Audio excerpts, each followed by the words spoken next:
कलयुग केवल नाम आधारा, सुमिर सुमिर नर उतरहि पारा। कलयुग में श्री राम जी की भक्ति प्राप्त करने का सबसे सरल माध्यम है श्री रामचरितमानस का पाठ, श्री रामचरितमानस की कथा। जो व्यक्ति श्री रामचरितमानस के सानिध्य में आ जाता है वो श्री राम जी की शरण में आने में देर नहीं लगती है।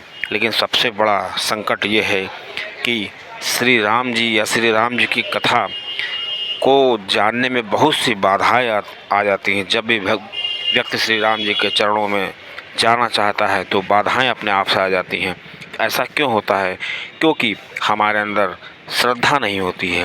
क्योंकि श्री रामचरितमानस के शुरुआत में ही श्री तुलसी बाबा ने श्री शिव जी की और श्री पार्वती जी की वंदना की है, जहाँ पे श्री शिव जी के विश्वास के रूप में माना गया है और श्री पार्वती जी को श्रद्धा के रूप में।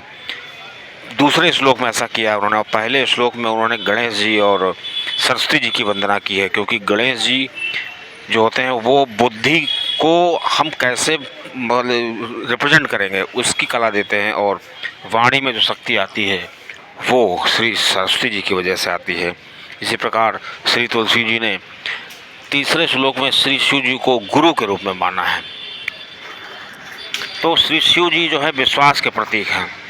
क्योंकि हमको जब तक विश्वास नहीं होगा तो श्रद्धा नहीं आएगी। यह कह लीजिए जब तक श्रद्धा नहीं होगा तब तक हमको विश्वास नहीं होगा। इसलिए श्री रामचरितमानस के जो रहस्य हैं उनको समझना चाहिए। मेजर टिप्स सिग्नम चैनल में आपका स्वागत है। आपको जानकारी अच्छी लगे तो वीडियो को ज़रूर शेयर करिए। दोस्तों, किसी भी इष्ट के करीब जाने के लिए हमको श्रद्धा की आवश्यकता पड़ती है। जब तक श्रद्धा नहीं होगी तब तक हमको प्रेम नहीं उत्पन्न होगा। अब जब श्रद्धा चाहिए तो हमें सबसे पहले क्या करना चाहिए? श्री राम जी को मान लेना चाहिए। क्योंकि जब हम एक बार मान लेते हैं तो जहाँ भी कथा होगी या जहाँ भी श्री राम जी की बात होगी वहाँ पर हमको जाना अच्छा लगेगा। धीरे धीरे हमारे अंदर श्रद्धा उत्पन्न हो जाएगी, फिर हमारे अंदर विश्वास हो जाएगा।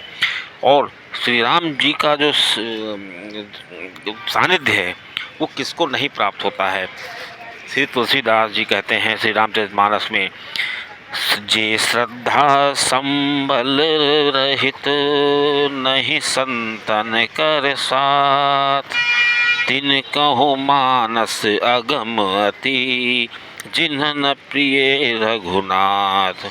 मतलब जिन व्यक्तियों के अंदर श्रद्धा का संबल नहीं है, संबल मतलब सहारा नहीं है, और जिनका संतों का साथ नहीं है, जब तक श्रद्धा नहीं होगी तब तक संत नहीं मिलेंगे। और जब संत मिल जाएंगे तो श्री राम जी के चरणों में जाने में देर नहीं लगेगी, हमको वो रास्ता बता देते हैं।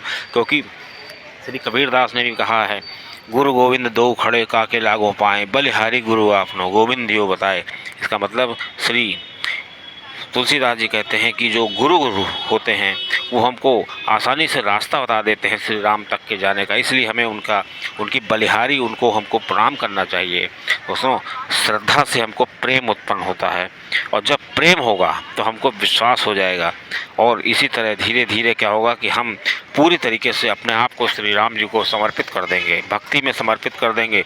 क्योंकि जो ये मन होता है, मन बार बार भटकता है। व्यक्ति राम कथा में जाता है, राम बातें करता है, पूजा पाठ करता है, फिर उसका मन भटकने लगता है।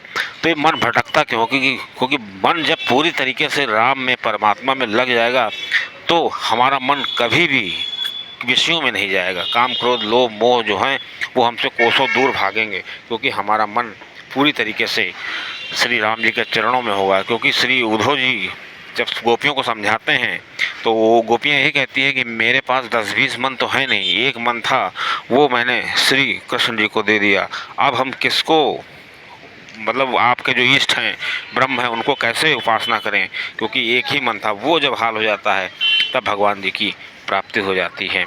और श्री तुलसी बाबा जो हैं श्री रामचरितमानस की सभी श्लोकों में किसी न किसी देव की वंदना करते हैं। आखिर में श्री तुलसी जी आखिरी श्लोक में तो 7 श्लोक लिखे हैं बालकांड में, उसमें आखिरी श्लोक में बताया है कि जो श्री रामचरितमानस है वो मैंने सभी वेदों, जितने पुराण हैं, जितने शास्त्र हैं, उन सब को निचोड़ करके, मतलब उन सब का अध्ययन करके जो उसका निचोड़ है वो लिखा। क्योंकि कलयुग में जो व्यक्ति होगा उसके पास इतना समय नहीं होगा कि वो पुराणों को पढ़े या उनको समझे।